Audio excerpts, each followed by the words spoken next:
Ladies and gentlemen, boys and girls, gamers, geezers, geeks, and nerds of all ages. It's this week's Monkey Nut Punch podcast with me, Gareth, and I don't know. He looks like Baron Harkonnen from June. Well, situation normal then. Just with less leather. Hello. There you go. There you go. Does that feel normal, Keith? Yeah, back to normal. So service has resumed. I was nice to you for all that time, and I figured, nah, not today. No. How are we doing? Oh, we're good. We're good. Despite it all, we're good. Despite the bad shows. Well, although actually, I don't know. It's actually becoming quite funny now. So no, House of Dragon is back, which I'm actually enjoying. So that's good. We're around the corner from Deadpool, so I am actually sort of curiously looking forward to that. Me too. Tempted to watch Bad Boys 4 because I've heard good things about it. Yes, watch Bad Boys 4. I've watched it. Well, I love all good. the others. I hear that they finally gave Reggie a kind of poor old Reggie. Best bit in the entire film. It was absolutely brilliant. It was. I'll tell you about it. I'll cover it briefly. So Reggie has been in all the Bad Boys films, dating Martin Lawrence's daughter, and he's been getting shit all the way through all the films. Yeah. And he in this film, I can't remember. He's in the front room and he's playing around on like the PlayStation or whatever. And Martin Lawrence says, "Why don't you go and get a job?" Because I have got a job. I'm a Marine. He goes, "Why are you on deployment?" Because I've just come back from deployment, like that. So he gives him shit all the way through the thingy. And there's a bit where they're hiding out in someone's house so they don't get caught by the bad guys. And Martin Lawrence has got like blink cameras all around the house so he can find out who's been stealing his sweets and his Skittles and stuff. And what do you call it? What's his name?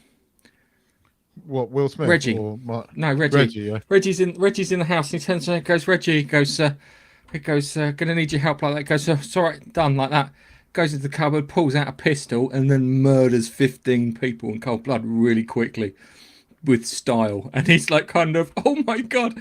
Gets to the end of the film and they're having the barbecue, and Will Smith and Martin Lawrence I can't remember their actual names in the film, but they're like giving each other shit.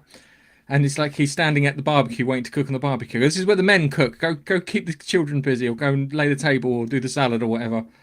And they sit there talking, and they tell him, because he's still there, isn't he? Because he's got a stare. Because he's got a stare. Because he did murder 15 people in my house, like that. He went, yeah. Maybe we should let him use the barbecue, like that. Went, yeah. I'm going to go and lay the table. I'm going to go and play with the kids. It's done really.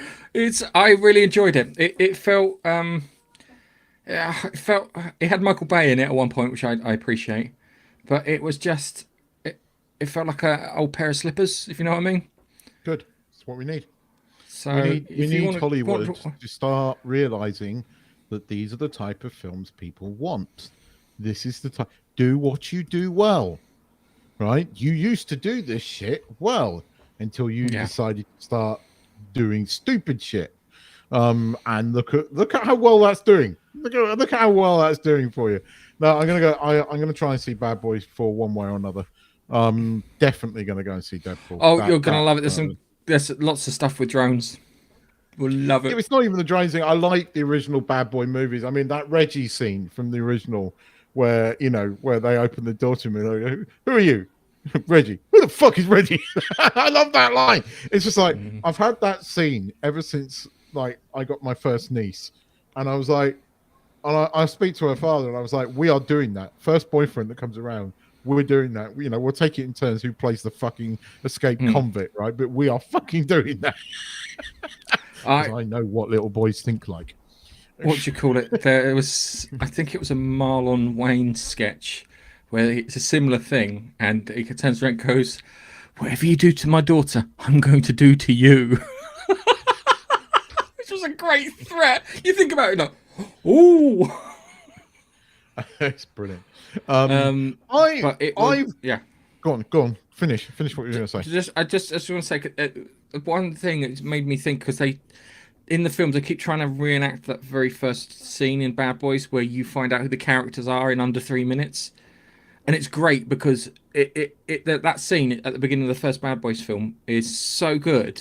You literally know who the two guys are, what they do, how they behave in under 3 minutes, and it's fantastic. And they keep trying to redo it, so they did it this time with, I think they're going to Will Smith's wedding. It's not Will Smith, but go to Will Smith's wedding, and What's Bush insists that he stops at the shop to get some food because he's not feeling well and he just wants something to calm his stomach.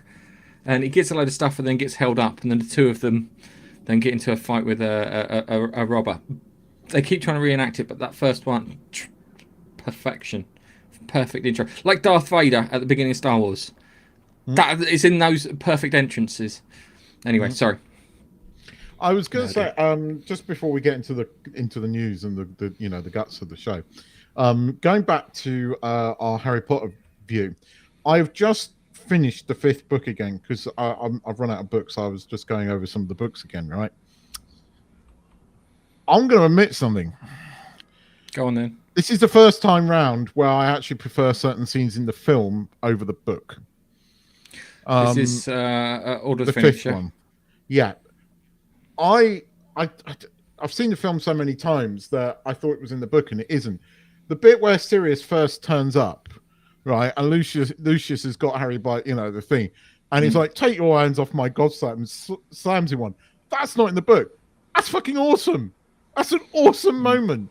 And there's numerous other little bits throughout that whole sort of bit it's better in the film. Yes, I mean, I don't like the swooping in, but the entries, the way the characters come in, like the way Dumbledore turns up, and all of that, it's better in the film. All right, just something that I don't know if I put it up in our review. There's a bit where Voldemort is attacking Harry's mind, and it looks like a 90s like rock video or something. I'm so tempted to cut that out or dance music thing and insert that into like a dance thing just to see if it fits, and I bet you it'll fit. Yeah. Yeah. No, I mean, but there are moments. I think most of the Sirius Black, the way Sirius is in the film is better than the Sirius in the book, and I've forgotten that he's a bit. I like Ullman's performance of Sirius. It hits home more on film. The death of Dumbledore in the book hits home more. In the book because of the way she does it, but I'm right. That 5th book needed so much editing, and it's the one time where actually the film does it better. Yeah. Just thought I'll mention that. And it's the one with Imelda Staunton in, isn't it? She is. She's just great. She's fucking fantastic as Dumbledore. She's just you never hate a character so much. It's like even the hate towards like kind of Fenrir Greyback or Voldemort himself. You do not hate them as much as you hate Dolores Umbridge. Does such a good job. That actress is just brilliant. She absolutely sold me that character. She really does. And the bit they added into that's not in the film that J.K. Rowling said that she regretted not putting in the books was the bit where the centaurs take her away. He goes, "Tell him I don't mean no harm." He goes, "I must not tell no lies." I'm like, yeah. That was added in, and that was fantastic. Right again. Better. Yeah. There's a lot here, and I just thought, I'm going to mention that because I hadn't done the book, and it's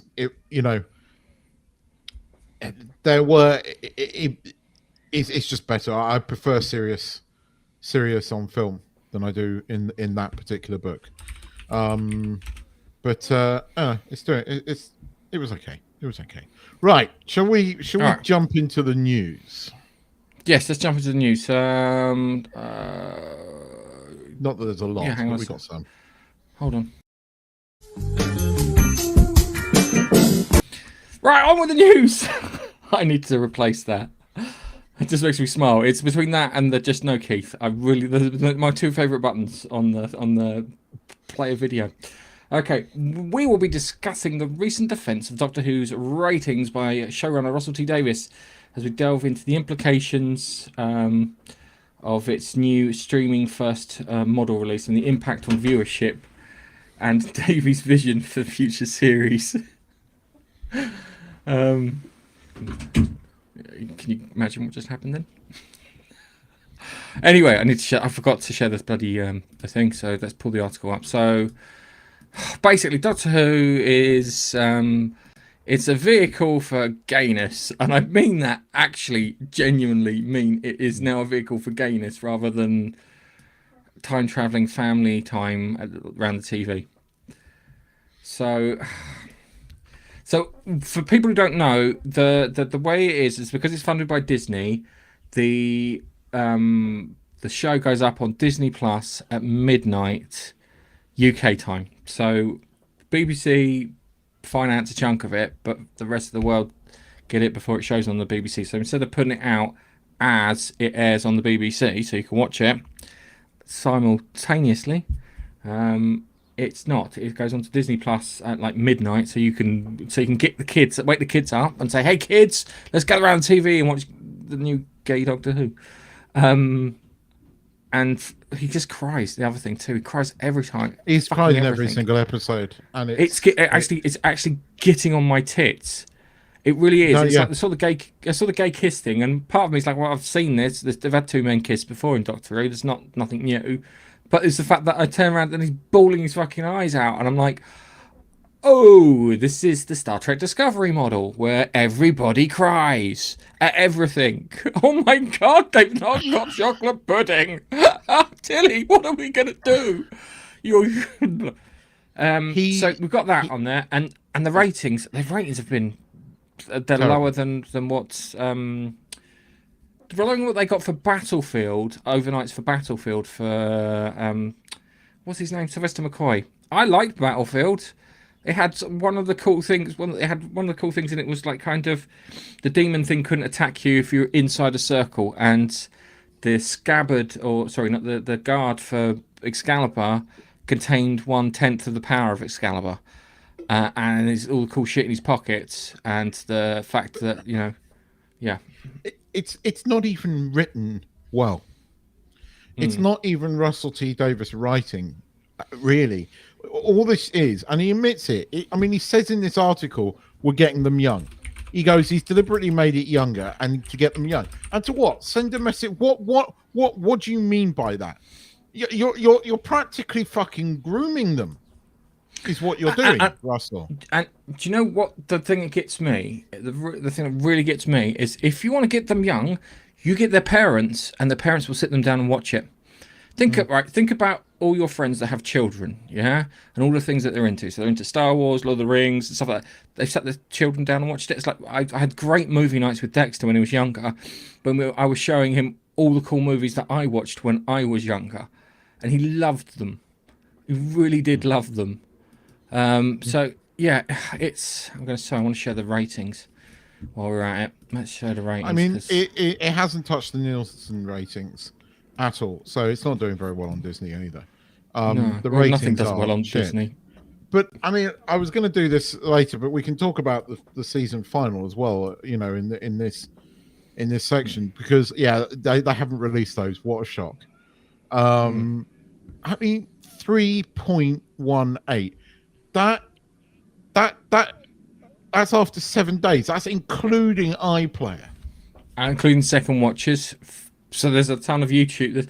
At that point, 1.18 is YouTubers and podcasters who are watching it going, oh, I need to pick through it. But look at that. That was the thing there. So if I understand right, the season finale features Sutekh from Pyramids of Mars, which Stargate ripped off, which I did rip off. Which, you know, if you're gonna rip off something good. So that's always a good thing, and it's not a bad thing the way they did it either. So you got Sutekh, and he's supposed to be, the devil sort of thing. And apparently, Sutekh's been riding the TARDIS for the last 1,000 years, or whatever it was. Basically, since Tom Baker threw him into the time vortex. Yeah. So he's landed everywhere. So he basically destroys the universe, and then the Doctor basically puts a rope around him and drags him through the the time vortex, so bringing death to death, which somehow creates life, apparently. But that's not the most stupid bit. What is He used really a rope. annoying? So hang on a Yeah, second. yeah. All right. So let's get this right. When Christopher Eccleston exited, yeah, he was going to use a transmission that was going to fold back on itself, which would cause a wave that would kill the Daleks and every life form within the thing using a giant transmitter because he was on a giant transmitter. Yeah. Okay. All right. So then David Tennant, yeah, when he Doomsday, he got the Cybermen and Daleks, and he managed to pull them back into the void because they were covered in void energy. Yeah. And you're telling me Shooty Gatwa used a rope. Yep. And he didn't even put the rope round the. Actually, I'm going to be honest with you. Given the, I'll be honest with you, I ducked out after the fucking catch. Pardon my language. The fucking game of catch that they had to defeat the Toymaker. Mm-hmm. It was just like, Jesus Christ. It was like kind of, if they wanted to do it, it could have been, you could have had David Tennant from like start to finish doing card tricks. Yeah. Mm. And he does a card trick on him or something. Or something. And the thing is, what this episode also did was it really showed the range that Ncuti Gatwa has in his acting, and it's not there for the Doctor. And there was this speech, right? And can you just imagine? You know, the speech was a David Tennant speech, right? But his range just didn't cope with it because he was in full fucking giving speech mode, and it wasn't particularly powerful. But the words were powerful. His deliverance wasn't, right? And he was full, you know, I am the Doctor, I've lived, blah blah blah, you know. Then he suddenly pauses and goes, "Why am I still alive?" Right? And the switch. Now Tennant would have played that perfectly. Tennant would have been all voice and then gone completely crazy, you know, Daddy Doctor kind of thing. Hang on a second. Why am I still alive? Wait a cotton bit a minute. Why am I still alive? And that switch was what always, you know, defined the Doctors. Capaldi had it, right? Matt Smith had it in fucking buckets, right? And so did Tennant. So did Eccleston. Capaldi too.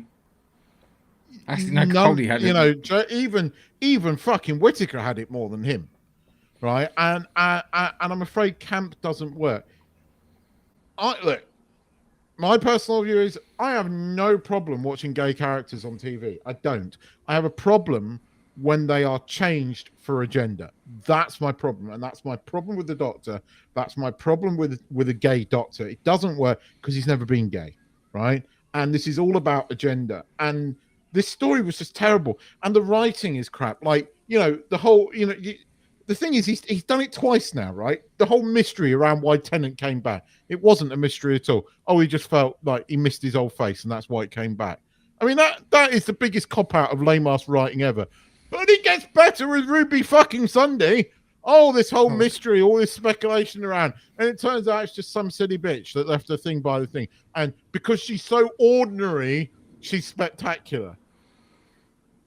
She's extraordinary. Oh, extraordinary. Yeah, they went that far. Basically, you know, if you work in a call center or something, you're just an ordinary person. I mean, it was insulting to people that work there. But you know, again, Russell T Davies trying to pander to these people is insulting them all. It's the same with the fucking disabilities thing. This guy's an idiot. The one thing he did bring up is, guys, that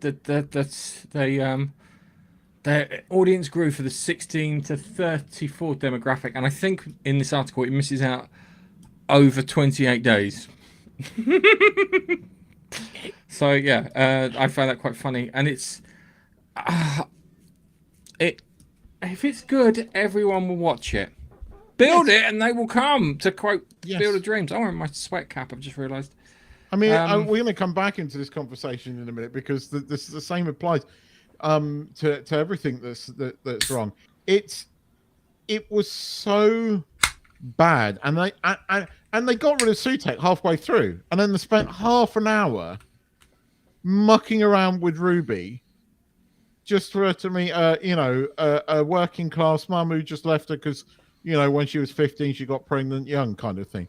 It's like, you did that with the Doctor. You built up this huge mystery, and there was no mystery at all. It was like this anti-climax.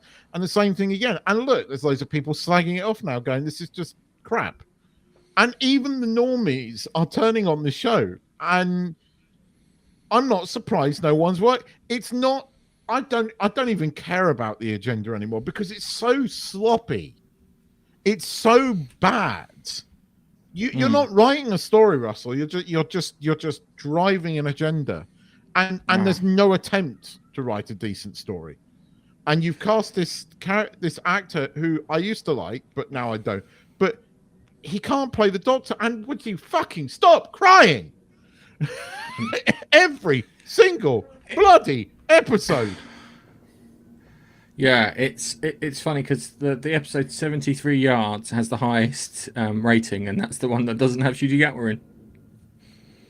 And they made a link to that in this by saying that that's the distance of the perception field of the TARDIS. The perception field of the TARDIS is like huge. It's more than 73 yards. And now it's line of yards. sight. It's line of yards. It's like, yes, I know that. Nonsense. You know that, but you know this is the year of retconning. It's a tedious. No, now it's 73 yards just to coincide with that episode, and then he's left Ruby behind, and then we get, and the funny thing was, and this is fucking deliberate, right? Mm-hmm. I hadn't noticed it at first, and I only noticed it in a picture the other day. The what's her face? What's her face from EastEnders? Anita Dobson or whatever her name is, right? Yeah. She is wearing in that Christmas special exactly the same clothes as Clara. And then at the end of this episode, Oh no! I'm the only person who likes Clara in watches Doctor Who. Clara. Yeah, I liked Clara. She then the Anita Dobson character says, "You clever boy." I'm like, oh come on, you're not making a Clara. But then we get her dressed up in this like white Christmas thing, standing on top of the roof, basically acting all sinister, saying the Doctor's life is going to end in terror, kind of thing. So it's like, hang on, you are deliberately provoking the fans into thinking it's Clara. It's not Clara. You're just deliberately doing it, but it's going to be something really lame. It's going to be something really, really lame. So, yeah. But they are very definitely driving you to think it's Clara. Right. It won't be Clara. It'll just be some random bin. Yeah, it's funny because I think at the moment Stephen Moffat's doing a lot of talking about being cancelled. I know why he's doing it because he's got a TV show on ITV about being cancelled. Yeah. And Riversong, Alex Kingston character. She's not a character, she's an actor. She's a proper lady who exists in reality. She came out and said about being cancelled and stuff like that. And the impression is I don't think she likes the current iteration of Doctor Who. No, she doesn't. No. So yeah, and it was. But there's somebody, had she not been cast at Riversong, that could have played the Doctor. The problem is you have to have a type of actor. And unfortunately, that actor tends to be male. There are women that can play a good version of the Doctor, but you have to have a range. Right, so I reckon Tilda Swinton could pull it off. As much as I don't like her, yes. She could pull it off. I don't like her. Look, I like her as an actress, but she's one of those actresses that just don't give interviews, don't appear in public. Don't give interviews because you are fucking batshit. The other one, well, I was thinking about it the other day. Fucking, do you think Michelle Gomez could play the Doctor? Yes. Yeah, but she was better as a bad guy. Oh no, she was much better as a bad guy. She could pull the Doctor off. I reckon. She is one of my favorite baddies of all time. I adore her as that. She's so bad. She is the female version of Alec Rickman as the Sheriff of Nottingham. She plays that badly in that way, and I adore her. She's brilliant. She was brilliant as the Master, and this is the thing. Yes, she could have played the Doctor. Absolutely, she could have played the Doctor. And I adore her. I thought she was fantastic. I'll have to come back to her when we talk about Star Wars. But I used to like Shuji Gatwa, but he look, he cannot play the Doctor. He is crying in every episode. He's too damn camp. And when it comes to the points where you have to make those powerful speeches to death itself, yeah, it was like a fart in, in the wind. It just didn't. And again, there was this perfect moment which Tennant would have fucking chewed up. Smith would have chewed up.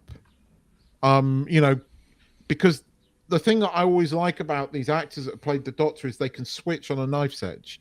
And that's what always made the Doctor so interesting, so, three-dimensional, so, it had depth of character. That 1 minute he could be your crazy granddad or your crazy uncle or your eccentric nut job, and the next minute he is one fucking sinister motherfucker that you don't want to mess with, right? Yeah. And Gatwa hasn't got it. He's crying in every episode. Who's going to be scared of him? I mean, it doesn't work. You have to be slightly frightened of the Doctor. Because when it comes down to it, the Doctor will fucking kill you if he needs to. And that's the thing. That's always been the thing about him. And it's just it's destroying the show that I love. All right. And I know. I'm going to dedicate this next video to Russell T Davies.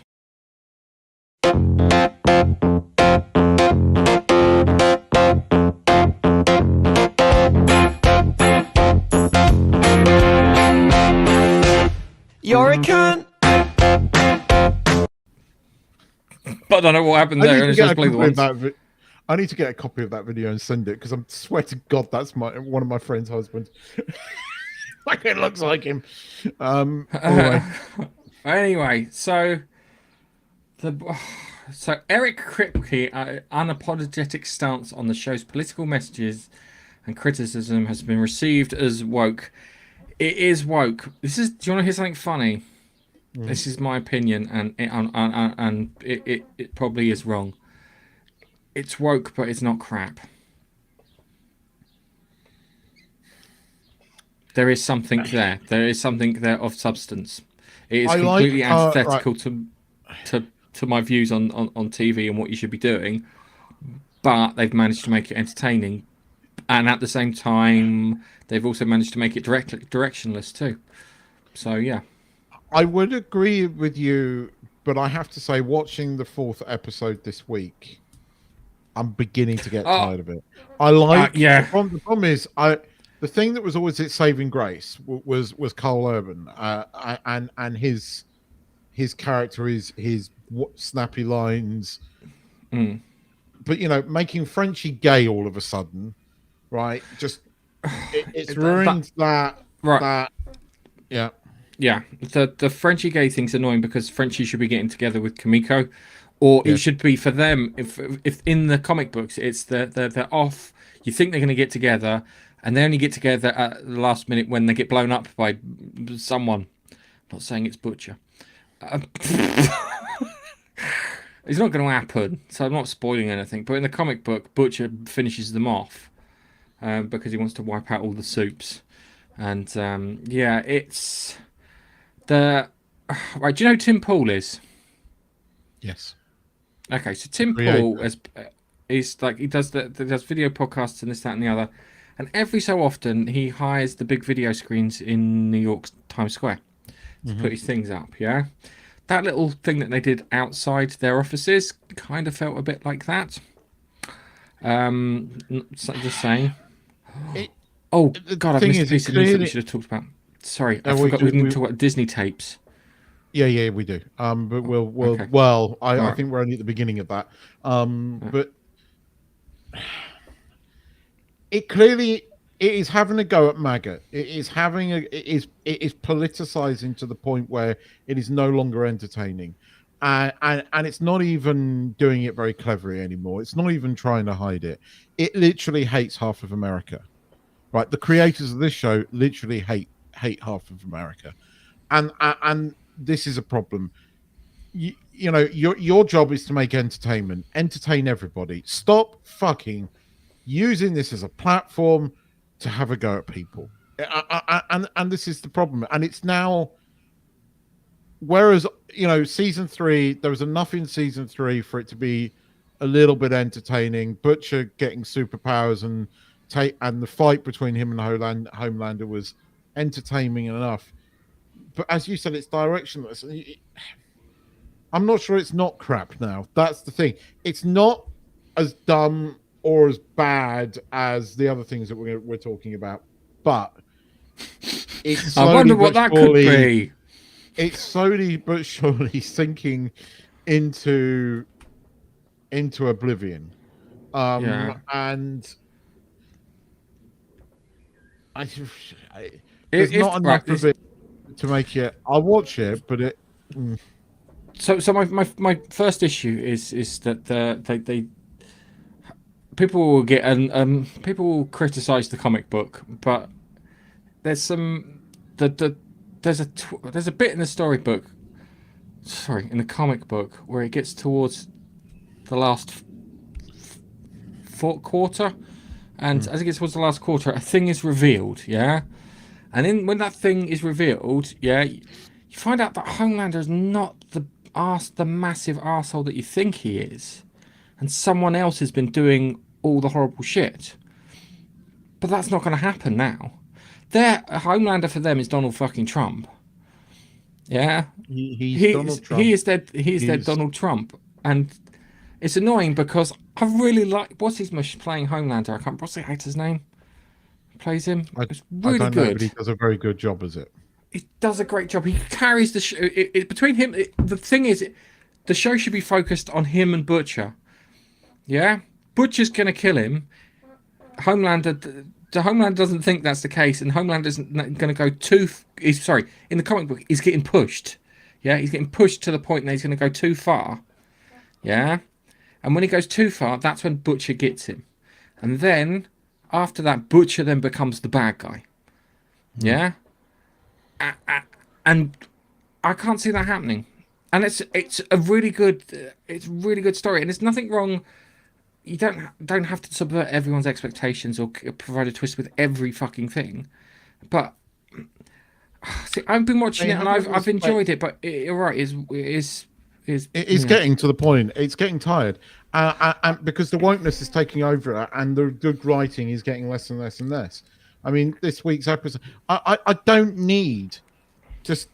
I mean, the fucking ginger bitch that Starlight beats the crap out of. That's having a go at MAGA people, and it's not needed. It's having a go at all these people. I watch this to be entertained. I do not need to see. It's becoming like it. But the comparisons with real life are so much so now that it's like this isn't entertaining anymore. There's only so many times I'm going to laugh at Carl Urban going, "You can't," before it gets a bit. Makes me laugh every time. It does, but it's not worth the laugh for the rest of the show at that point. The balance is beginning to tilt in the wrong direction, and this guy's reaction to this, where people are, funny enough, this is the lowest rated season of The Boys. Shock. Because people are fed up with this bollocks. What do they think? Persevere? Oh, we'll just carry on. When then people will get so bored of not watching stuff, they'll come back to it. No, they won't. They'll watch YouTube videos, or they'll go back and watch old TV series, like say Person of Interest, or say Matt Smith's season Doctor Who that I've been watching, which I've really been enjoying when I've been eating dinner. So yeah, it's I watched. I mean. I rewatched all of House of Dragon season 1 this week because I wanted to remember, because it's been a few years, and I just thought, this. I don't believe that I actually fucking like a Game of Thrones season again. 2, I don't believe I like it as much as I fucking liked it second time round. And fuck me, Matt Smith is a good actor.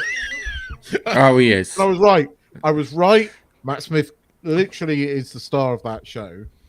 I bloody love him as Daemon Targaryen, because there are so many fucking levels to that character, and he nails it. We'll come back to that in a minute. But this, look, I love Kylo. The Frenchie being gay, the silly ginger bitch. the shock of like having that clone character fucking, you know, in the bathroom. It's like, come on, you know, you've done Mini-Man climbing up a cot. This is just the same shit. You've got to do something different, and it's not. Yeah. It's same, and when you do that, plus add more wokeism, people start to switch off, and I am getting to that point. See, you can do political things, but you can't do them overtly. You have to be subtle and clever in what you do, which they're nothing not. clever about it. There's nothing clever about it anymore. It was overt at the beginning. It ain't anymore. Yeah, it's because you like the characters. You like the characters, and I get it. I like Butcher. I like the characters. I thought, you know, the guy playing Homelander was interesting, but it's got to the point where it's just like, for fuck's sake. Yeah. Okay. Anyway. All right. We'll talk about Disney tapes after this. I don't want to do this one, Keith, but we're going to do this one. Hi, this is Nigel, and I'm talking in my lovely narrator's voice. Bask in its loveliness. But don't bask for too long. We need your help. Come to YouTube and watch our videos for the love of God. Well, send Keith round to your next barbecue and he'll eat all your food. Toasty! You have been warned. Yeah, we lost another one. Yeah, Donald Sutherland. I like Donald Sutherland. Do you know what I think his most famous role is? What? Body Snatchers. Yes. I'd say that is his most one that not necessarily his best role, the one that everyone remembers him for because of that ending. He was, I mean, a lot of sort of younger people will know him from the Hunger Games as Snow, and he did a particularly good job there. He was always a very good bad guy, but he played, I mean, again, this is an actor with range and ability, and he was an old school actor, and, you know, he could be a really nasty bastard in one movie and you really fucking hated him. Then he would play this amazing character like, I mean, I mentioned it. You go, right. I'm probably one of the only people that like the remake of The Italian Job. I like that film. Like, he was great in that film. He was really good. I mean, he's at the beginning of the film and he plays this really nice guy that gets killed. And you're really angry when he dies. And, you know, the next minute he's playing Snow. You just want him to die. That's an actor. That's an actor with range. And, I mean, I remember, I think one of the first things I remember him knowing who he was I got into Jack Higgins books when I was young, and I read The Eagle's Landing, and then found, to my surprise, that there was a film of it with Michael Caine, right, and Donald Sutherland. And Donald Sutherland was playing the IRA guy, Liam Devlin, and he was brilliant in it. It was fantastic. And yeah, I'm sad, but at the same time, he's left a really good legacy. And what an actor! And we've lost a great and not celebrated enough, in my opinion. And by all accounts, he's not a bad chap. No, I can't remember him being embroidered in any scandals or any problems or anything for that. No, so, I mean, he was an actor, and very rarely did he give interviews or Fool's Gold. Yeah, yes. I know that movie, and you're right. Sorry, I've just seen Laurie's comment. Yes.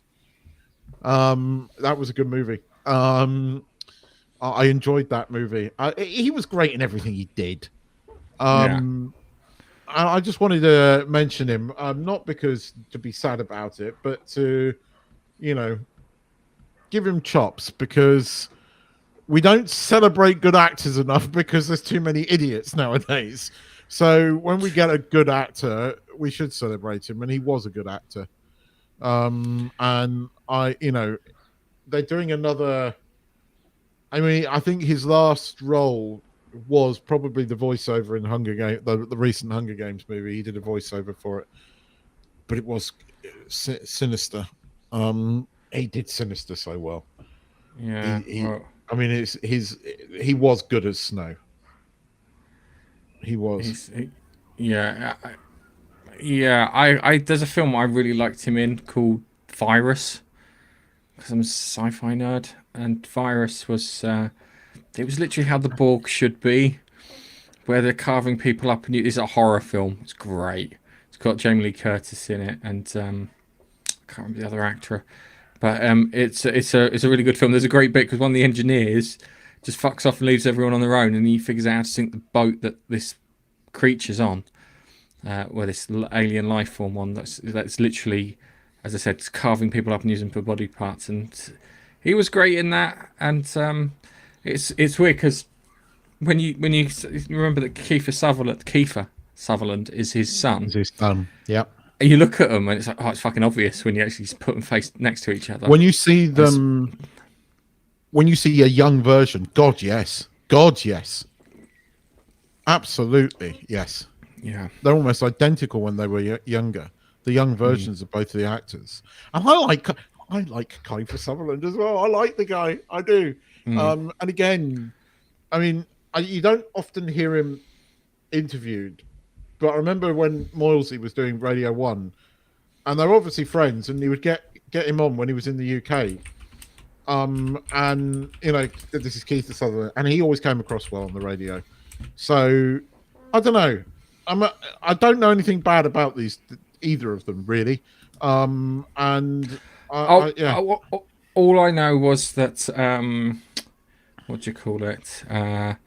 Keith Sutherland, being of Irish descent, is fond of a drink.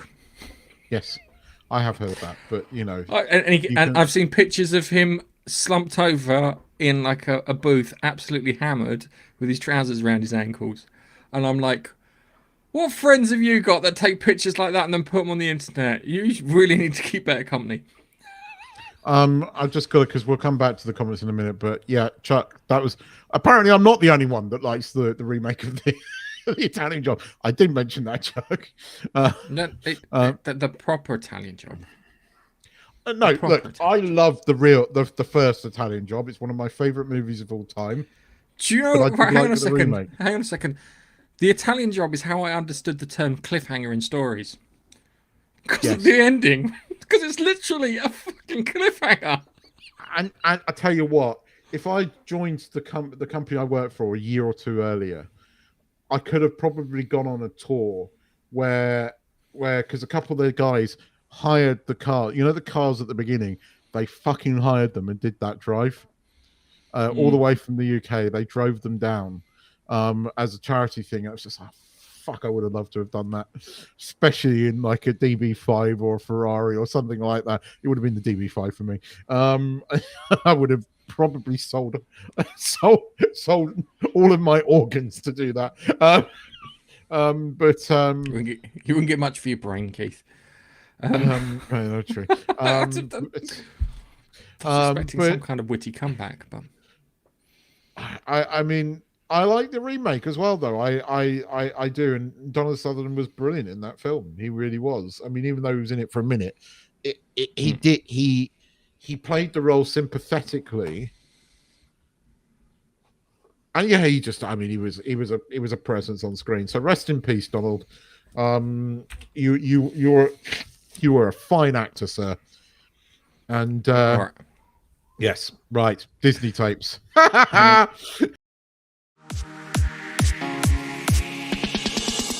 You're listening to the Monkey Nut Punch podcast. My video seems to be having issues. So, James O'Keefe. I'm imagining you know who James O'Keefe is. Yes. James O'Keefe comes from a very kind of Roger Cook. Do you remember Roger Cook? Yes. Roger Cook style of journalism, where he's very confrontational. He gathers investigative journalism. That's the term I was looking for. He's very into that. So he's been investigating loads and loads of things ever since he was let go of from Project Veritas. He set up his own company, and one of the things that's been investigating is Disney. And we all know that Disney have discriminatory hiring practices, where you can, for example, the race swap for the Little Mermaid, the way that no white men are allowed to be portrayed as good guys, and no black people are allowed to be portrayed as bad guys. And it's getting more and more obvious, and people are noticing it more and more. And the not so secret gay agenda, and some of the odd things that they've been doing, and he's managed to get the head of legal for what was Fox, but now is 20th Century Studios, who admitted that they didn't hire a black person who was half white because they weren't black enough. So how fucking racist can you get? How racist is that? That is, they accuse everyone else of racism. Do you know why? Because they're the ones doing it, and they think everyone else is doing it too. It is horrible. It really is a disgusting practice. Hire on merit. Doesn't matter if you could have. I've seen the video. I've seen the video. I've seen the coverage of the video, and I've seen the actual video itself. I mean, how they got this guy on video saying it, how important this guy is within the organization, there is some speculation around. I find it interesting why the mainstream non-owned Disney media hasn't picked up on it and gone hammer and tongs with it yet. Okay. My only concern, I believe it. I know it's real, right? Mm-hmm. My only concern with this guy is, yes, I think he is an investigative journalism, but where's his editorial? And there's something about, I don't know. He's got a big nose. No, not him. He's got a big nose. So much. No. See, this is what you don't understand, yeah? It's that James O'Keefe has he does a 1-2-3 punch. So the idea is that you put the first story out, yeah? And then you wait for them to deny it or spin a story on it, and then you put the second story out, which then detracts and then stops them from making the thing for that second story, to put that first story out, to downplay that first story, gets done, yeah? So then he puts the second one out. So there's a second one coming. And then when they go for the second one, he then hits them with the third one, which is the big one, which is the one that everyone goes, oh, can't really argue that one now, can we? So he's got something big. He wouldn't have released it if he didn't have something big. I hope up so, his sleeve. I've been saying this for the last year, and I'm there is nothing at the moment. In fact, there are more things at the moment. I do not think Disney is going to be here in 2 years' time if they carry on the way they are going. Because at some point, and we're going to talk about it in a minute, the Acolyte, we've got to talk about the dodginess that's going on with the money there. Because at some fucking point, right, you have got to be responsible. You've got to be accountable, right? And there's dodgy stuff going on at Disney, and it's obvious. And I think they've gone too far down the rabbit hole to recover. The only thing is that I hope they spin off the parks, because I know that the parks are something that lots of people get a lot of enjoyment out of. But it will happen. They will end up spinning off the parks to protect that business, because it'll be the only fucking business that they have left. Marvel in the toilet. That Star Wars very much in the toilet. And it's not going to get a Game of Thrones moment. It's not going to have a House of Dragon recovery moment. It's just not. Do you want to hear something funny? Yeah. I got a feeling that someone like Elon Musk is going to buy them. Someone like Elon Musk, not necessarily Elon Musk. If I tweeted at him now, Elon Musk, why don't you buy Disney? Just end all this shit now. He'd be like, oh, yeah. It wouldn't surprise me if Musk buys them. But then, because people don't like Musk at the moment, what's going to happen? The only thing is, it's Disney is still a massive media conglomerate, but they're losing money hand over fist. They are losing money hand over fist. Their news, or they'll spin off or sell off their news organizations. That will be the first thing to go. They'll sell off their news. They'll spin off the parks. But the Disney studio. Keith, I think they'll keep the movies and the parks and spin everything else off. The films and the parks. I think the studio's done for. and I think you're going to have to. I think they're going to have to isolate the studio. They're going to have to isolate that. That's going to be that's toxic right now. Mm. You know, the parks don't make as much money, but the parks taking away everything else are still profitable, right? Although not as much, because people are not going to Disney anymore because people fucking hate Disney. I wonder why.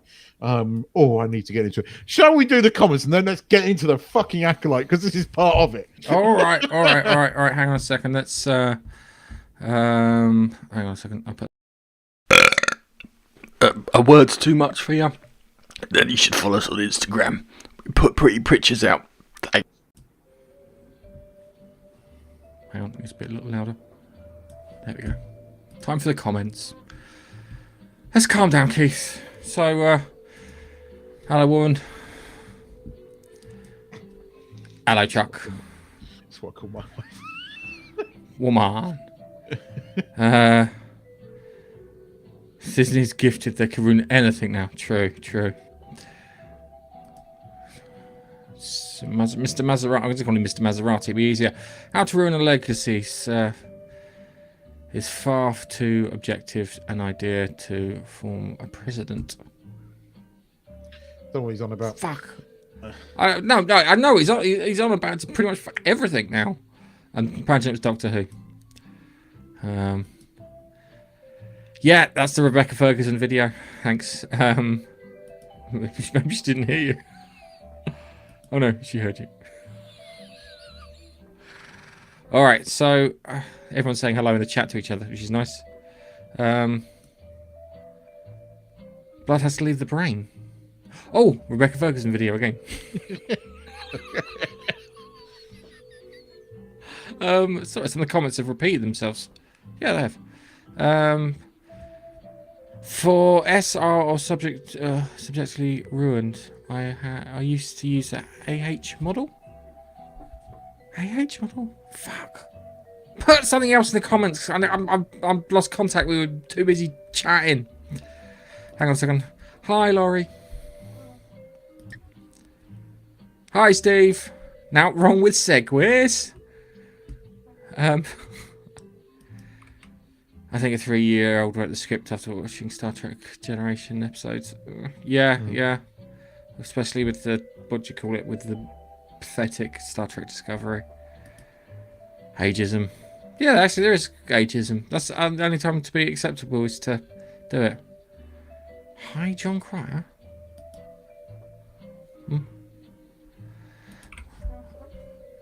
I can learn from you all. My show gets like 0. This is my sweet spot, 5-1. Oh, send us a link. I think you find the email on the channel page. Send us a link and I'll have a look at your channel for you. And if it's good, I'll put it up. If it's not good, then I'll put it up because I will.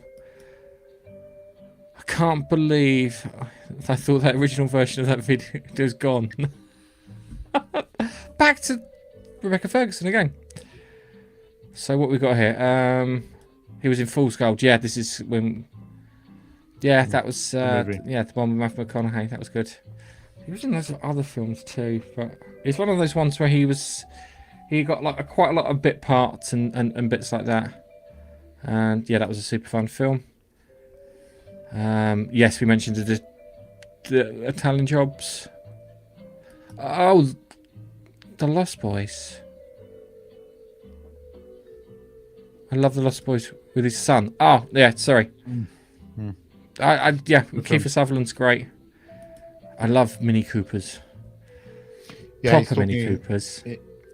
The Mini Coopers in the remake were like the BMW versions of it. And here's the thing: the original Italian Job, right, was not meant to be Mini Coopers. It's meant to be Fiat 500s, and that's why they go past that Fiat 500 factory in the film, because Fiat let them down right at the last minute. And Austin, what's its face, who made the Mini at the time, stepped in and go, "Yeah, you can have here's 6 cars, you can have them." And they ended up taking like quite a few more than that, but Fiat pulled out That's why they go past the Fiat garage. It was a bit of a fuck you to Fiat, because Fiat let them down at the right last minute. I'll be honest with you, I don't like Fiat 500s. I'm glad they used the Minis. You're dissing that just because I drove one. That was my favourite car. You didn't fit in that car, Keith. I did fit in that car. It was a TARDIS. No, you didn't. I was a TARDIS, that car. That was a TARDIS. Even you admitted it was a TARDIS. God, There was a surprising amount of room in that car. It was a goddamn TARDIS. It's a short, fat car for short, fat people. That car had so much character. This is the thing. The remake of it had character, whereas the remake of the Mini doesn't. Not as much anyway, but the remake of the Fiat does. The noise, everything. I loved that car. I miss it. Although I do like my big fuck off manly, truck. Right. Come on, Keith. You've been bursting to talk about the Acolyte. Well, we've been off air for 2 weeks, and I couldn't help myself last internet. week. I had to go and visit somewhere unpleasant and have unpleasant things done to me. We've been off air for 2 weeks and nothing happened, did it? I mean, the internet hasn't completely exploded or anything. No, yeah, it has. Right. First off, I want to say this. The power of the power of one, the power of two, the power of many. God, fuck me. Right. What the fuck was that? I would have said, after the infamous 3rd episode, I would have said, yeah, okay, I can understand why hardcore fans are fucked off about it because of that one line, if you were paying attention in episode 3, about Plagueis, right? But it wasn't as egregious as Obi-Wan. And I kind of still stand by the fact that I don't think it's as egregious as Obi-Wan or The Last Jedi. I've been paying attention to the discourse, yeah? Now, large head man, Ki-Adi-Mundi. Well, yeah, now episode 4. Yeah, right. Yes. So let's have a look. Ki-Adi-Mundi, or whatever his name is, large forehead man. Conehead. Yeah. We'll call him Conehead for this. Yeah. Conehead, Master Conehead, who apparently appears 93 years before he's born. Yeah. And comes across a Sith. So when he's sitting in the room going, the Sith haven't been around for a millennia, he's lying because he saw one a couple of weeks back in Ki-Adi-Mundi terms. But this is the thing. This show is so fucking dumb. This is the problem. It's not... One of the problems is it's just dumb. And that's even like normal people are picking up on how fucking dumb this show is, right? Wikipedia. So there was all the controversy with Wikipedia and Star Wars Theory, actually threatening them with a lawsuit because as the damn episode is on, they were changing the page, and I saw them doing this because at one point they had 2 pages for Ki-Adi-Mundi on Wikipedia. They had the cached one, which had his right birth, and the new one, which they changed as the show went live. And their excuse was it because Yoda wasn't tech available, whatever that means, right? And the one thing that some people were excited about for this show was the Wookiee fucking lightsaber fight. Didn't happen. And do you want to know what their excuse was, Gareth, for this $180 million show? Animal cruelty? They didn't have the budget. Now, I want you to put this into perspective. The best film of last year, fucking amazing film, one of my favorite films of all time, has less budget than one episode of this fucking shit. Right? House of Dragon, season 1. Bearing in mind that a lot of the budget from House of Dragon season 1 went on building one of those stages they call the volume. You know what? The technology that they use in Mandalorian, right? They fucking built one in Leaveston Studios, right, where Harry Potter was made. So that's where so like fucking a quarter of the budget of that show went on that, right? So let's say 150 million, 10 episodes, an hour long, right? Where the fuck is the money going? Because this show looks shit, the effects are crap. The acting is fucking poor. The one fucking famous star that they had in it dies in the first 5 seconds and has a fucking flashback in season. There's no other famous people in it. Where the fuck is the money going? And if you're a Disney stockholder, why the hell are you not asking this? Where is your money going? $180 million. It's 20 something. What's it working out like? 22 or something million dollars per episode, and each episode is 25 minutes long. And they turn around and go, "Oh, we couldn't do the Wookiee fight because we didn't have the budget." And then the dumbness just continues. Not only do you have fire in space, apparently stone can burn. Right? I'm telling you now, right? It's not. It can burn, but it Asian. turns to like fucking magma. Pardon my language.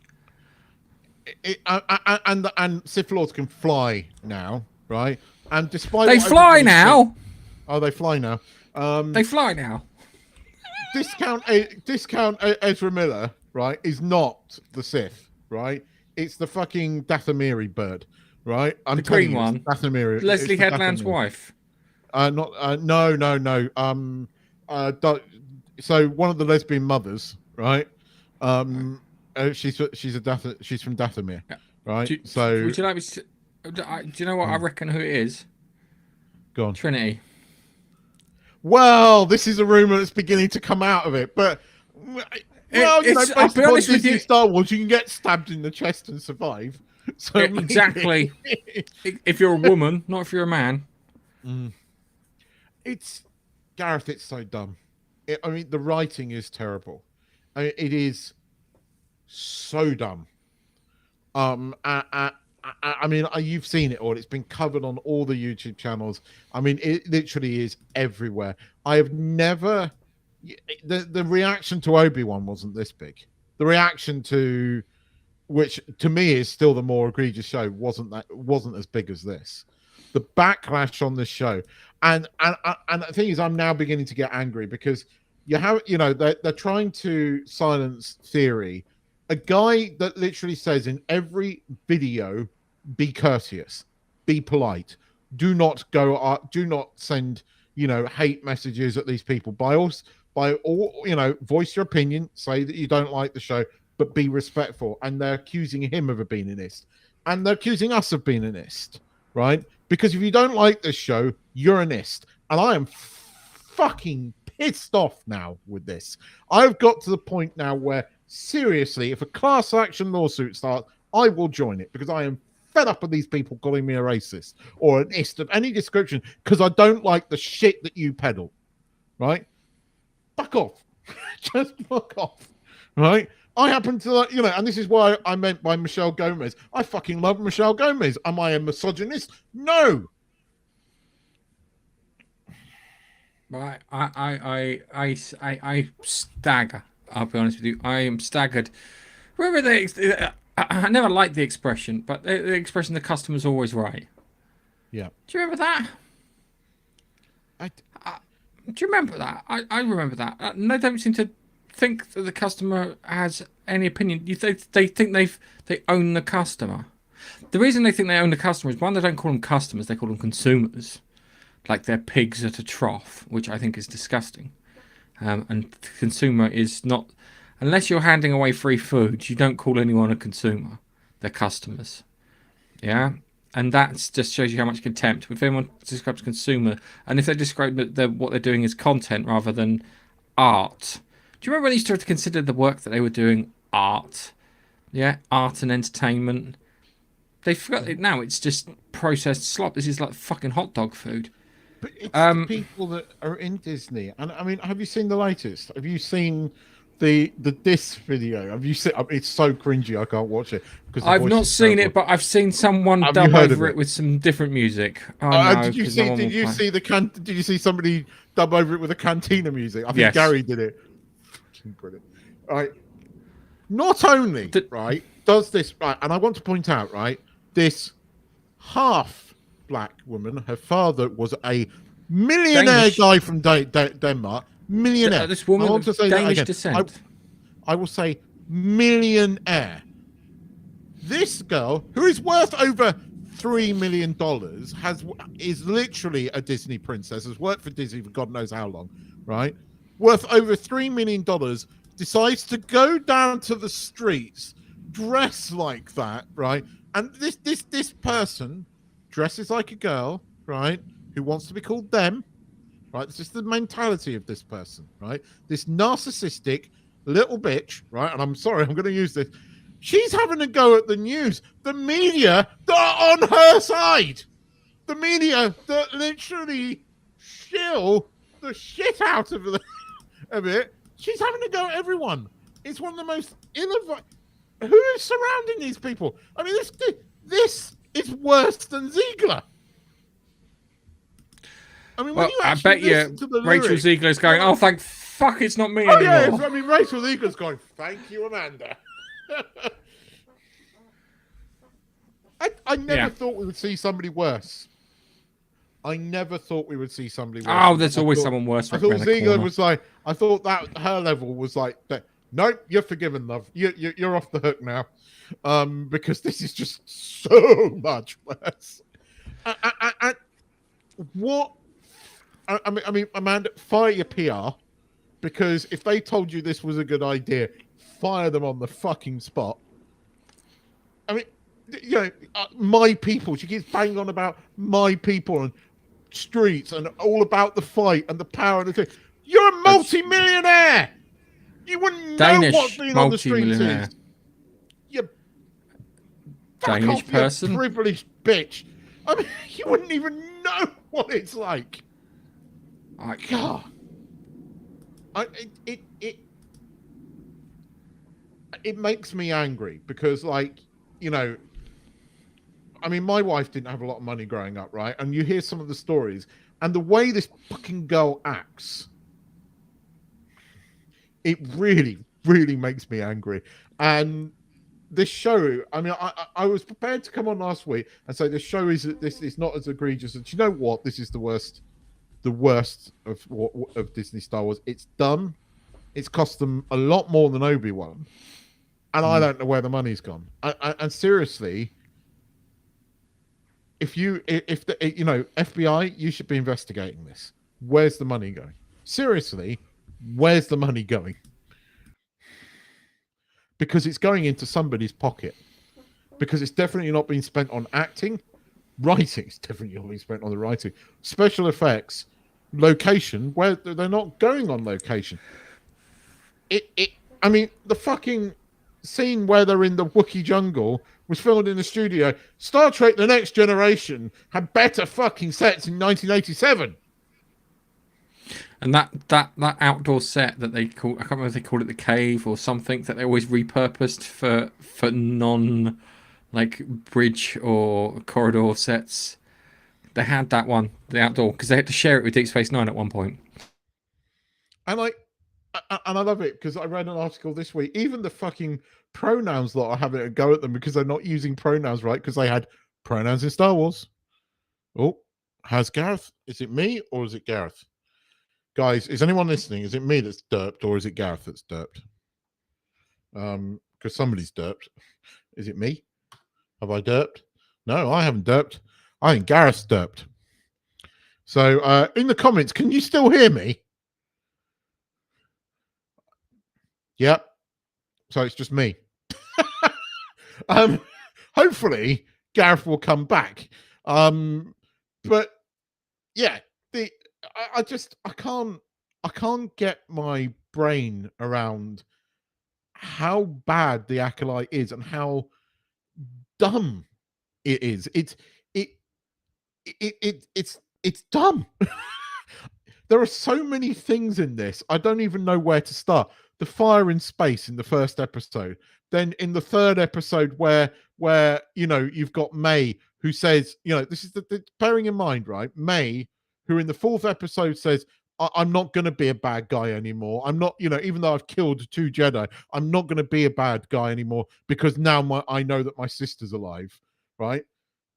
It's insane because the last thing she said to her sister was, I'm going to kill you.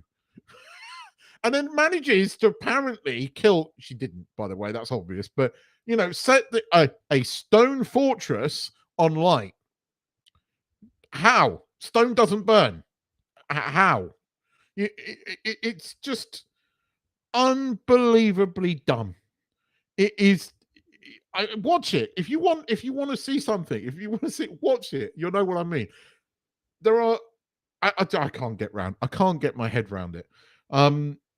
So yeah, Star Wars: The Acolyte, and this goes on to like these Disney tapes because Gareth brought it up in the news. This goes on to the Disney tapes.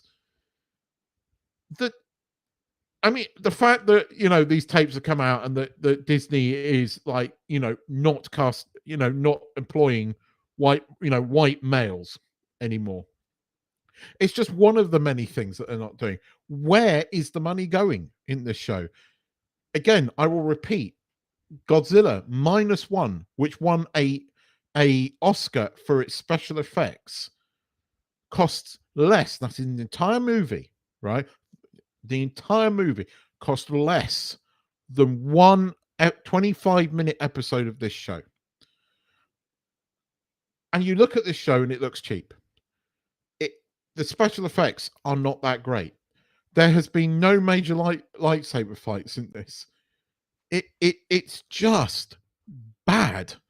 And I don't know where the money is going, because you can tell. You look at Star Trek Discovery, right? Star Trek Discovery is an expensive show, and thank God it's over. The writing is bad. They think, but you look at the budget of the show, you know where the budget's going with Discovery, because the one thing you can't take away from Discovery and from Strange New Worlds is they look good. They look great, right? Well, Doctor Who looks great.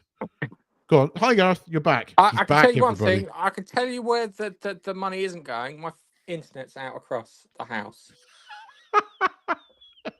Well, the money's not going on my internet. I can tell you that for a start. You've So got a good microphone there. Superior iPhone quality there. Superior iPhone quality, my ass. You can probably hear my squeaky chair, which you can't do, or the cars driving past my house, which you normally can't do. No, my internet has died completely. So, you still moaning about the Acolyte? I wanted you to talk about House of the Dragon. I was going to then bring up House of the Dragon, but I'm still moaning about the Acolyte. But okay, so let's talk about it. So, when we were watching Rings of Power, genius that HBO is released House of Dragon, and everybody thought, oh God, it's a Game of Thrones spin-off, and no one was happy with the way Game of Thrones finished. Even my dad wasn't happy with the way Game of Thrones finished, right? So nobody was going to watch this, and everybody sort of reluctantly watched the first episode to see what kind of car crash it was going to be. And they were like, it's not car crash. And then by the second episode, they were like, yeah, I'm into this. And I was the same. And season 1 was great. I mean, there was some. I mean, I think episode 7 wasn't particularly great, but then you got episode 8, which just was an emotional roller coaster. You had that amazing scene at the end of episode 3 where Matt Smith's Daemon Targaryen basically takes on the whole Crab Army, and it just. I mean, this show is a vehicle for Daemon Targaryen, Matt Smith's character. It just. He's so good in it, and there's so many different levels to him. One minute you think he's a good guy, the next minute he's kind of a bad guy, the next minute he's a loving husband who tragically loses his second wife, and you get that all in the first season. And the first season ends on this amazing cliffhanger where basically the crown has been stolen.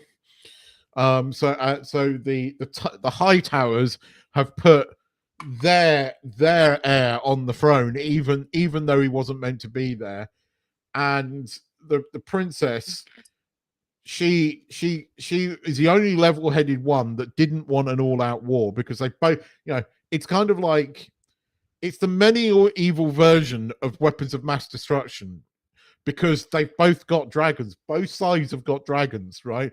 And they could wipe each other out. but then right at the end, and it wasn't even on purpose, the one person who'd been sort of keeping the peace, her son gets killed, right? And that's where it ends. And so you come into the first episode thinking, here we go. But actually it was really restrained. It was basically it took time to deal with the tragedy that was the son dying. But Matt Smith, Damien being Damien, was like he couldn't take this lying down. And so he basically he sneaked into King's Landing and basically paid these two characters. And this is a moment from the book, which, according to the book lovers, didn't particularly land. It landed for me in a really shocking way. And that's what it was meant to do. Was he basically paid them to sneak into the castle and kill the son that killed the thing, but they don't. They end up in the king's chambers, where his infant son is lying in bed along with his infant daughter who's younger, and they go to the mother, which one's the son, and she is forced to point pick, show which one is the son. And although you don't see this, you see the hand going over the kid's mouth, this kid screaming, and then you hear these screeching sounds as they cut off his head. And that was like, fuck. I mean, not quite Game of Thrones Red Wedding level, but nevertheless, fuck. So I would say that next week it's just going to be fucking all out war, dragons fighting dragons, and there's going to be a lot of people dying. But it's like it's proper Game of Thrones kind of style again. All the action happens in the last 5 minutes. Unlike Game of Thrones, you do have to watch this to get what's going on. You do have to watch this. But it's quality. In fact, I'd go as far to say it's better than Game of Thrones. One, because this actually does have an ending, right? There is unlike everything else, George R. R. Martin did finish this one. We're only going to get one more season out of it beyond season 2. But unlike The Acolyte, you can see where the money's going in this show. And it's competently made. It's competently written. There's a lot of love that you can see, a bit like Lord of the Rings in terms of the costumes and the armor and everything. Some of that armor is just incredibly well made, and you watch this show and I'm loving it. I'm genuinely, it's like watching Game of Thrones again, but actually liking this. I actually like this more. Matt Smith is incredible in it. The guy who was the funny Welsh fellow that played Mycroft in the American version of Holmes. Rhys Ifans. What's his name? Rhys something. Rhys Ifans. Yeah, Rhys Ifans, who was in Notting Hill as the funny. Well, he as the King's Hand is amazing in this. I mean, he's a bad guy, right? And he's a bastard. I mean, he really is a bastard. It's not like Battle of the Bastards from Game of Thrones. He's not that kind of like sadistic bastard. He's a calculating bastard. And just he's fantastic. The two queens are again, one of the actresses is them but playing the queen. But again, on screen, she's amazing. I think she's going to die. But and I think it's going to be gruesome. But again, she's great. The bad guys are all really bad. The good guys are all good. The sort of Matt Smith character, which you don't know. Again, it's really interesting. It's worth to watch. If you didn't like Game of Thrones, you might like this. I mean, if you want something good to watch, guys, you should watch season 1, because I think you might enjoy that, because it's faster paced. I mean, literally, the first season. Oh, he's gone again on his phone. The first season is over something like a 25, 30 year time thing, because it goes from a very young Daenerys character, the princess at the time, to her to her losing the basically ruling, losing the crown. So I think it lasts. I think season one's about 25, 30 years. It's worth a watch. So you're back again, G. I was saying you should watch season one. I think you might enjoy it. Yeah. If I can get my internet back, bloody Virgin Media. That's all I can say. Bloody Virgin Media. Well, at least it's not me this week. It's usually me. I actually asked everybody. I said, "Is it me that's derped? Is it me that's derped? And everyone, or is it Gareth that's derped? Because usually it's me. I think I'm probably just talking to myself. But the chat was very nice to say, no, for once it's not you. But I think he's back. I think he's back. Hang on.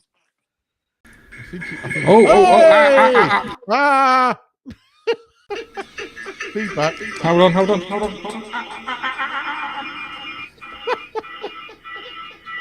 So I just kick you from the screen. No, hang on. Amateur.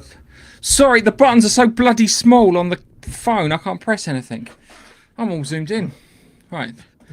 That's annoying. Sorry, I had to go downstairs, reset the router and bits to make it go back to normal. Well, in the nicest possible way. Pedal faster. Pedal fast. In fairness to you, it makes it. In fairness, it makes it a change that it's not me with technical issues this week, because it's usually me. Fucking Virgin Media. It's all right. The IT professional is usually the one that has the technical team. Yes. Okay. So, I'm glad you enjoyed it. My problem with I'm not very keen on child murder. That's my thing. I'm not. It makes me. It's one scene. It's one scene, right? I know it's one scene. You know, it's not the word. And I think those people are going to very much get burnt alive. The first, you've got to watch the first season, because you're a Matt Smith fan, and trust me, he is fucking awesome in this show. I mean, he chews the scene every time he's on there, and you don't. I mean, if you're a Game of Thrones fan, you'll know the history or recognize the places, but you don't need to be to enjoy this show. It is self-contained, and you just need to know that this world has dragons in it, and there's lots of nods for Game of Thrones fans in there, but you don't need to be. But this is better than Game of Thrones, in my opinion. It's faster paced, and episode 8 of season 1, dude. And then the first 30 minutes of episode 9, and then the ending to episode 9. Again, this is acting for you, right? Without ruining it, there is this thing that happens at the end of episode 9, right? Where two characters face each other off. They don't say a bloody thing to each other. It's all through the eyes, and you know what they're fucking thinking. It's a bit like, when we talked about Picard season 3, where they were, Picard sees Beverly for the first time, and it's all through the eyes. There's not a word said. Yeah, it's that, and it's so well done, and it's so well acted. You're like, shit. And again, really good scene. But you'd like this. It's not like Game of Thrones. It's not. There is a shocking scene, and it got me as well, and it made me feel fucking uncomfortable. But it's there for a reason, and it's going to pay off next week. Ironically, when I finish watching Dark Matter, I'll end with Apple Plus, and I don't think it's Now TV in the thingies. Laurie's just asked a question. Just wondering if you two have met in person. No, Gareth lives in England, and you used to. Well, college. I've known him since 1998. 97. 97. Okay, I 97. didn't really know you were 97. We met. That doesn't count. Yeah. No, it was 97. Was it 97? 97. Yeah. Christ. Yeah. So yeah, we went to college together. We worked together in a shop, didn't we? And we used to do these podcasts in the International Gaming Face Punch headquarters when you lived in the UK. That office. Where here, this is the International Yeah. Gaming Face Punch headquarters. Yeah. There's a lot of stories we could tell you about that shop that we worked in. Like, God, just going upstairs to clean the boxes, we told our boss. Half an hour later, he comes up and finds me and him with boxes over our heads, pretending to be Daleks. I remember him walking in, just going. Right, Babster has an interview with me which you put out on my birthday, and that story's in there, and the one that when you were hiding in the boxes upstairs. God, such a child. Oh, and you weren't. Yeah. Anyway, I want to talk about Dark Matter. We haven't talked about Dark Matter because yet. Dark Matter was on Wednesday this week. I watched it, and wow, the beginning was really fucking confusing. I had to go back and watch because I was like, was he just a guy? Because at first I thought, oh, that's the other guy, right? And he's killed him. What the fuck? And I thought, no, it can't be, because then there was the two in the hotel thing, and I thought it was the two, evil one and good one. So I went back and went, has he killed just like a dude that's mugging him? Is it just some rando that's mugging him? So no, because lots of versions of him are all turning up in that universe now. Yeah, that makes life a bit complicated, doesn't it? I didn't think that. It's an obvious twist, and I didn't think of it, and I'm really kicking myself.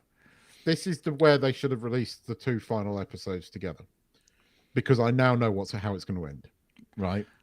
So, or at least I'll lay down a prediction. He's going to escape to that nice world where he left the psychiatrist bird, his alternative love, and his mate that's already there. That's where he's going to end up. I'm calling it. All right, what an episode! I'm not gonna say anything, because I think that the doppelganger is gonna kidnap the wife and disappear off into the box. But I don't think this is getting a season 2. I think this is aren't they One calling it a mini one and done? I think they're calling it. It's based on one novel. So and there is no other novel, but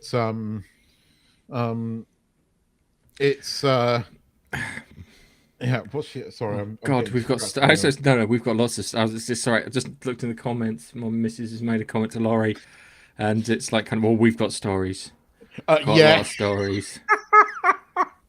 Quite a few. Yeah, one of my favourites is the lightsaber duel between me and Ben when we were at your house.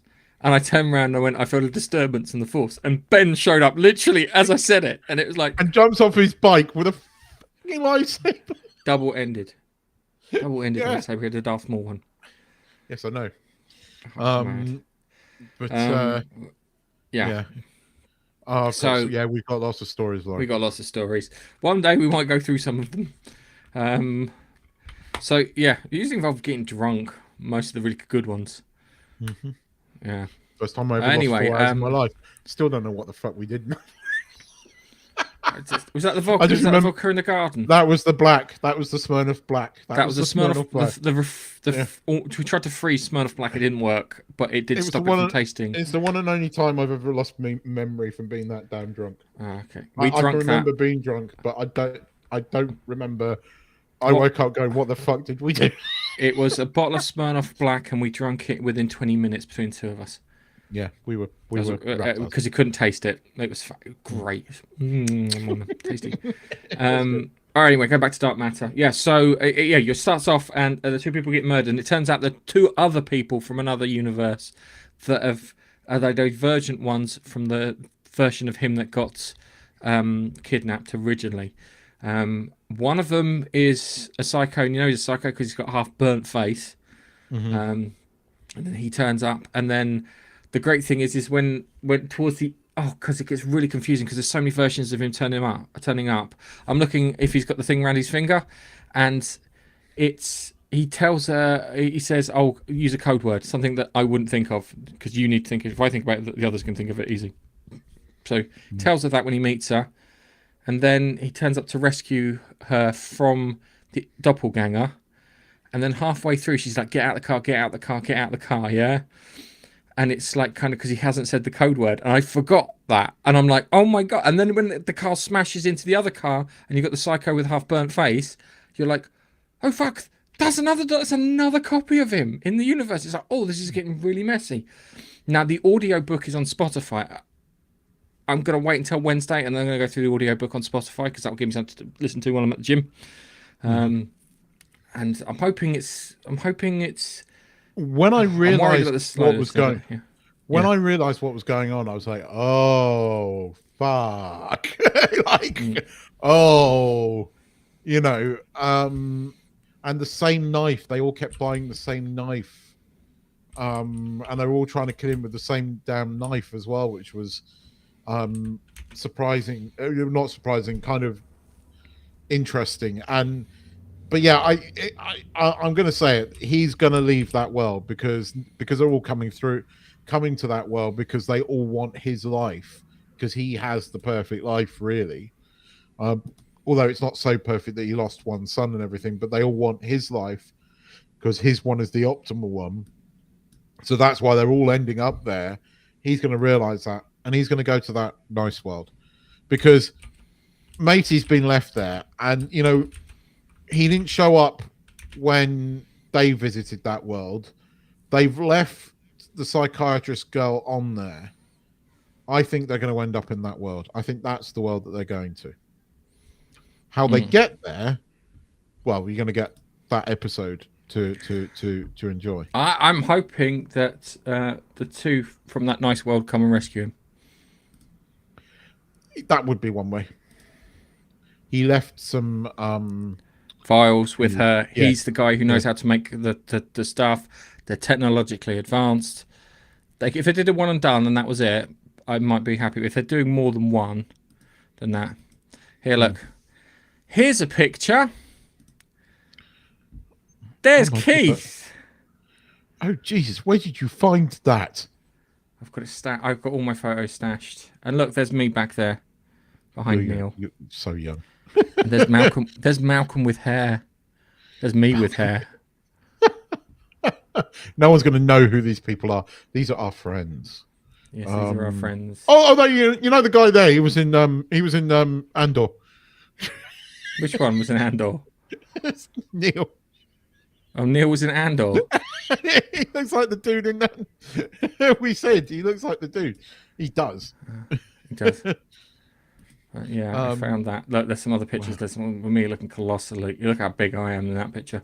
I was huge. Yeah. Oh, look, that's what we want to watch. It's Age of Ultron.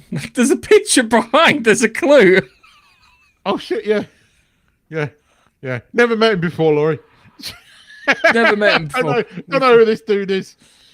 Yeah. Wow. Yes. Oh. That is going back. There's us at the good old days. Well, we say the good old days. It was quite recent, the 2-3 years. But yeah, there you go. So there's an interesting picture. Nice. But yeah, we were. Yeah. Nice. Wow. I think we're gonna have to wrap this up because my headphone batteries are running. No, that's fine. We wrap this up. I figure that'd be good. I have to watch Lord of the Rings next week. I've had we didn't not cover a great time recently. I'll be frank with you, and I didn't have time. And you have to You're like excused. watching a foreign language film. Yeah, You're excused. you have to what do you call it? You have to actually concentrate on watching it. But I might watch Return of the King. Shania Twain sketch. Oh my god! Yeah, I'd forgotten that one. The one that I remember was the tampon one. Oh, what in my parents' kitchen? Yeah. What's The that? one I remember was the skit I remember was the Matrix skit. Take the red pill or the blue pill. Oh, the blue pill's Viagra. Oh. Do you remember that one? We used to make I sketches. wish we had.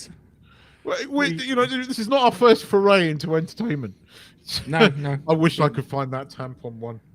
I am coming back to the UK this year. I might go through those videos because it is somewhere. It is somewhere. I want to find that tampon was fucking funny. Yeah. Oh dear. It's genius, mad that to one. think. Right, let's end the show because I can only hear you in one ear. No, I'm sorry. You can only hear me in one ear. Thank you very much. Thank you guys for being patient, especially when Virgin decided to cut my internet off. Bastards. Yeah, thank us for listening to me waffle. Don't watch the Acolyte, watch House of Dragon. Trust me, I was Dark listening Matter. to Dark Matter, yeah. First, you could fast forward through the first episode. You could literally watch the first 10 minutes, then fast forward through it, and then you can start watching it. Anyway, again, thank you for watching. Thank you for the podcast, the podcast listeners for listening. I know we have more podcast listeners than we do because the stats drop randomly, and all of a sudden we get hit with a couple of hundred listens rather than the steady flow of things that we used to get. But thank you very much for listening. Laurie, thank you very much. Steve, thank you very much. I don't know if Maserati's still in the thingy. The woman, thank you very much.